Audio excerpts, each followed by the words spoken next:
Allez, on se retrouve ici au Powerball Saint-Géréon-Ancenis pour ce match numéro 2 entre le team Vega et le team Mercury. Alors les filles ont gagné le premier match, 177-165, et c'est l'anglaise Sarah Hood qui ouvre cette rencontre avec un 9. Elle laisse l'acquis 6. Alors je vous rappelle également qu'on est en Baker System. Donc le Baker System en équipe de 5, surtout en finale télé, comme ça c'est très dur parce que chaque joueur et chaque joueuse ne joue que 2 frames. Donc il faut être à 100%. Et également que les garçons et les filles donc, ont changé de piste. Donc on va voir si ça va avoir une influence sur ce match. Les filles sont sur la piste 4 et les garçons sur la piste 3. Allez, l'anglaise sur sa tentative de spare. Eh bien, pas de souci, Hélène, super spare. On n'en attendait pas moins de l'anglaise. Et c'est au tour d'Alexei Kovstov pour son équipe Mercury. La boule flirte la rigole et le joueur laisse 4 quilles. Et oui, il laisse ses 4 quilles. C'est pas le meilleur début de match pour son équipe, surtout qu'ils sont en retard. Ils ont déjà ce match perdu. Amy Vial sur cette frame 2. La boule est pleine et elle laisse cet horrible split. Elle n'y est pas, la joueuse américaine, dans ce match pour le moment. Allez, Alexei va tenter de fermer cette figure. La boule part à gauche, mais c'est une fermeture quand même.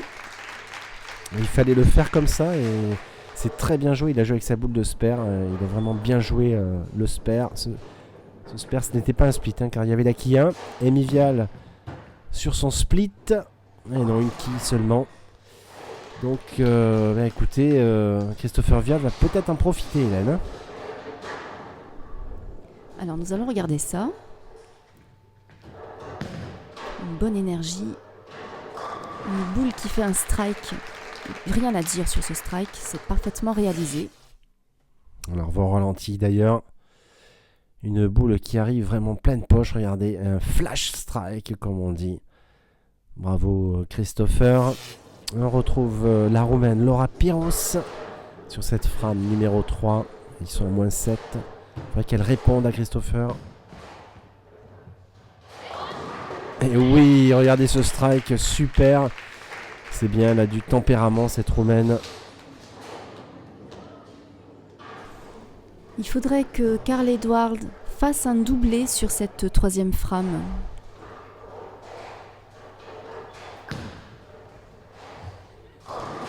Bon, il laisse 2 quilles, ce qui n'est pas catastrophique. Malheureusement pour lui, il n'a pas pu doubler. Mais je pense qu'il va réaliser ce spare qui est relativement facile. Il joue avec une boule plastique, lui aussi, pour les spares. Alors que Jérémy Guiriac, on a vu, jouer avec une boule uréthane. Allez, c'est parti. Et c'est très bien arrivé. Un petit point sur les scores, Hélène, 50-33. Avantage pour le moment au team Mercury. Et on retrouve Estelle Bain. Estelle Bain, son équipe est sur un strike. Ça serait bien qu'elle double pour revenir sur les garçons. Elle est capable, la française, elle est volontaire.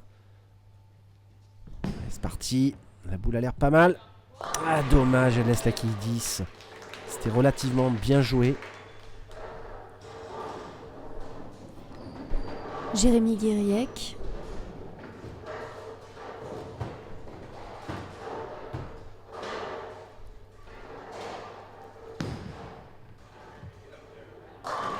Allez, c'est un superbe strike. Ah, il a mis une super boule. Et la française. L'excellente joueuse de spare. Normalement un spare facile.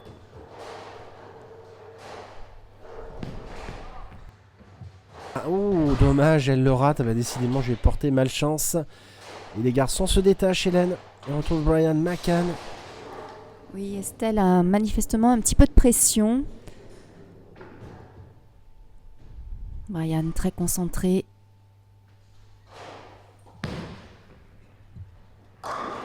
Là, c'est un doublé pour l'équipe masculine. Il a mis une super boule.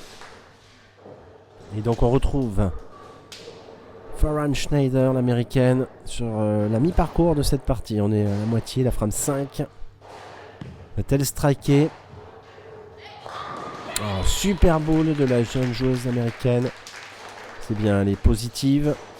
En même temps, c'est la capitaine, j'ai envie de vous dire, c'est un peu normal. Mais il y a quand même un sacré avantage pour l'équipe des garçons. Il y a 19 quilles d'avance. Et Sarah Wood enchaîne. Normalement, ça aurait dû être l'équipe des garçons qui aurait dû jouer. C'est bizarre. Et Sarah Wood joue la frame 6. Donc les deux équipes sont sur un strike. C'est important d'essayer de le doubler. Allez, l'anglaise qui se concentre. Elles ont plus de mal, les filles, sur cette partie. Encore une petite erreur là, elle touche pas la 1 en plus.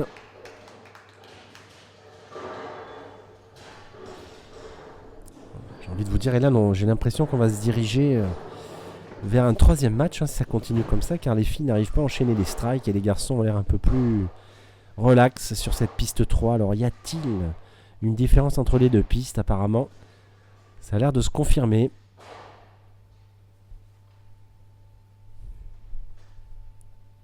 Allez, Sarah Jou va tenter son spare. Parfaitement réussi pour l'anglaise qui souffle de soulagement. Alexei enchaîne sur la 6e frame.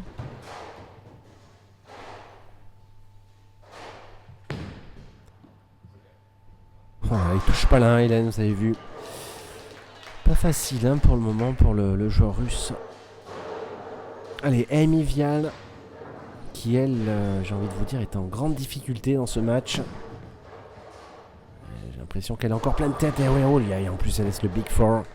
Un grand split. Elle fait la tête parce que là, elle a fait un split sur la frame 2 et là elle refait un split. Elle n'aide pas du tout son équipe. Alexei va tenter de fermer. Oh là là là là, ça frôle la rigole. Il réussit quand même à faire tomber ses deux quilles.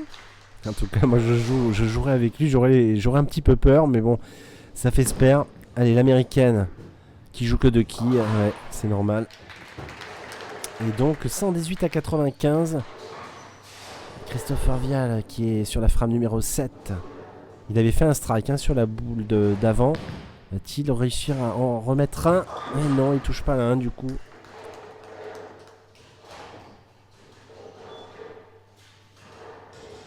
Il se prend un petit peu la tête. Il va sûrement prendre sa boule uréthane. Voilà, un peu. Ah bah, il n'y a pas que Jérémy, il y a aussi Christopher qui joue avec une uréthane, on l'espère.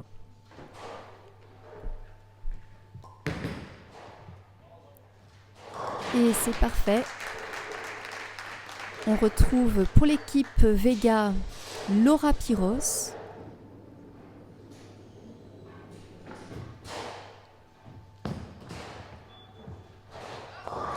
Et c'est pareil, en difficulté également, elle laisse 3 quilles. Ouais, Laura qui est arrivée très très fin sur la quille 1. Elle n'était pas du tout dans la poche, donc elle s'en tire bien en plus avec ce 7. Edward Scarl qui a la main chaude, je pense qu'il pourrait striker. Regardez cette rapidité. Et bing! Et oui, la 5 est tombée au dernier moment. Bien joué pour le jeune Suédois. En tout cas, quelle boule il a envoyé. Et Laura Piros sur le spare. Trop à gauche malheureusement. Et elle fait un trou, une open.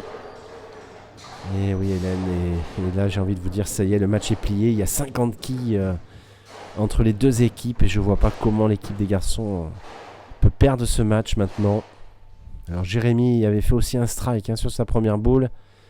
Alors va-t-il réaliser un doublé pour lui?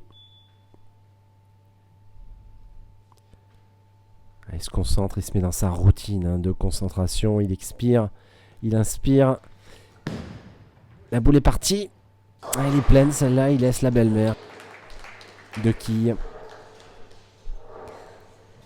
Estelle Bain Petit mouvement de préparation. Elle a toujours besoin de beaucoup de concentration, Estelle. Et une boule qui arrive un peu pleine poche. Elle laisse une quille.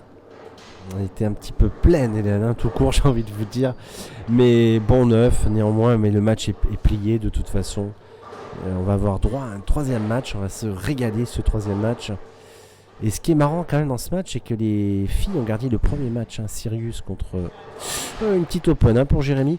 Oui, dans le match précédent, l'équipe Sirius avait battu le team Orion. Et là, on va être à un match partout. Alors, qui va gagner la grande finale de ces matchs en équipe? On va voir ça sur le match suivant.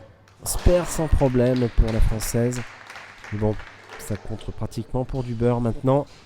Et tout de suite, on est déjà sur la frame 10 avec Brian McCann maintenant. Qui sourit, il sait que c'est gagné. Il s'amuse un petit peu avec Farron Schneider car ils se connaissent bien tous les deux.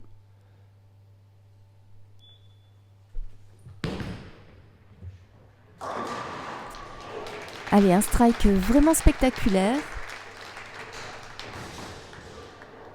Farron Schneider va tenter aussi la même chose. Elle a le sourire, un strike même spectaculaire, Hélène, mais très chanceux en plus. Est-ce qu'elle va limiter? Et non, elle laisse la 6. Ça fait sourire son collègue et ami.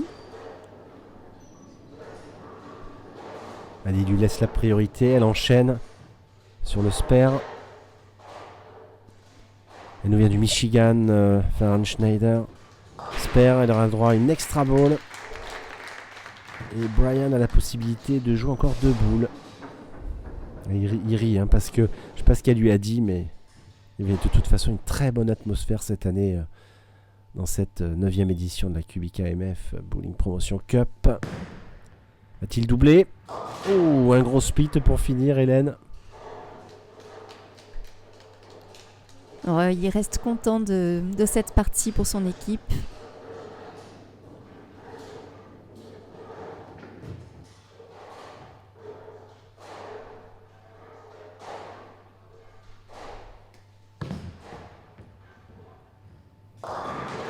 Une jolie boule pour Farron Schneider qui laisse une quille. La boule était arrivée à gauche. Et donc dernière boule pour l'Américain. Et donc Hélène, on va se retrouver tout de suite après pour la suite, le match numéro 3. Et il le fait, l'Américain, super. Donc 192-142. Et je vous dis à tout de suite pour la suite et la fin de ce match entre le team Mercury et le team Vega. Eh ben, comme on le disait, c'est très serré entre la team Mercury et la team Vega. On rappelle la première manche remportée par les femmes, la team Vega, 177 à 165. Celle-ci, il n'y a pas eu photo. On va dire la deuxième manche, 192-142. Jérémy, c'est serré, vous êtes revenu dans la partie. Il y a une différence entre les lignes ou pas? Pas forcément, il n'y a pas vraiment de différence. C'est surtout qu'on a fait un choix stratégique qui a payé. Et puis on a été un petit peu plus sérieux aussi sur nos spares. Donc ça fait la différence. C'est quoi le choix stratégique? Le choix stratégique, c'est de changer en fait. Si un joueur se sent moins bien sur sa première boule, de plutôt le mettre en début de partie qu'en fin de partie. C'est les frames les plus importantes. Estelle, c'est un match franco-français là aussi. Ça a été plus compliqué sur cette deuxième manche. Pourquoi? On a essayé d'anticiper un petit peu le passage des garçons sur leur piste. Parce qu'on ne passe pas tout à fait sur les mêmes lignes de jeu et c'était assez compliqué de pouvoir gérer ça. Mais on va se reprendre en main et puis les battre, comme on a fait en première partie. Et ben voilà, on va découvrir tout ça. On vous rappelle le score. La Team Mercury a perdu la première manche 177-165 et la Team Vega a perdu également face à la Team Mercury 192 à 142 lors de la deuxième manche. Il faut donc une troisième et dernière manche pour savoir qui va remporter cette rencontre. C'est parti.